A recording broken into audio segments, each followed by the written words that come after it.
അമ്പലങ്ങളിലും ക്ഷേത്ര കമ്മിറ്റികളിലും പ്രാതിനിധ്യം ഉറപ്പാക്കണമെന്ന് ആഹ്വാനം ചെയ്ത CPM സംസ്ഥാന സെക്രട്ടറി SNDP യോഗത്തിനെതിരെ പ്രചാരണവുമായി എത്തുകയാണ്.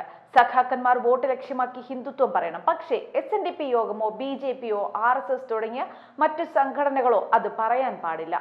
തെരഞ്ഞെടുപ്പ് തോൽവിയുടെ പേരിൽ MV ഗോവിന്ദൻ വീണ്ടും SNDP യോഗത്തിനെതിരെ തിരിയുകയാണ്.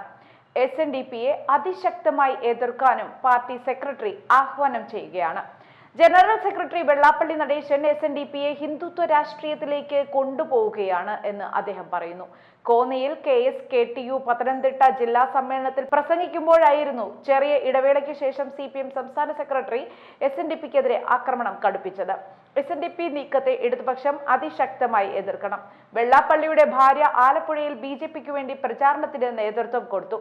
സംസ്ഥാനമൊട്ടാകെ LDFന് ലഭിക്കേണ്ട വോട്ടുകളിൽ ചോർച്ചയുണ്ടായിട്ടുണ്ട്. ഈഴവ വോട്ടിൽ നല്ലൊരു ശതമാനം BDJS വഴി BJPയിൽ എത്തിയെന്നും ഗോവിന്ദൻ പറഞ്ഞു.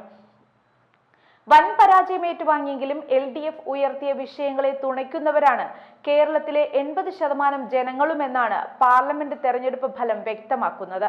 കേരള ജനതയ്ക്ക് BJPയെ പുറത്താക്കുക എന്ന ലക്ഷ്യം മാത്രമാണ് ഉണ്ടായിരുന്നത്. ഇതിനായി ജനം ഇന്ത്യ മുന്നണിയെ പിന്തുണച്ച് കോൺഗ്രസിന് വോട്ട് ചെയ്യുകയായിരുന്നു. 19 മണ്ഡലങ്ങളിലും തോറ്റെങ്കിലും LDFന്റെ വോട്ടിംഗ് ശതമാനം വർദ്ധിച്ചു എന്നും CPM സെക്രട്ടറി അവകാശപ്പെട്ടു. തൃശൂരിൽ UDF വോട്ടുകൾ BJPക്ക് പോയതാണ് അവർക്ക് കേരളത്തിൽ ഒരു സീറ്റ് നേടാൻ കഴിഞ്ഞത്. ഇത് പാർട്ടി ഗൗരവമായി കാണും. SNDP യോഗത്തെ കാവിക്കൊടിക്കീഴിൽ കെട്ടാനുള്ള ശ്രമത്തിനെതിരെ പാർട്ടി ശക്തമായ പ്രചാരണവും ഇടപെടലുകളും നടത്തുമെന്നും ഗോവിന്ദൻ കൂട്ടിച്ചേർത്തു.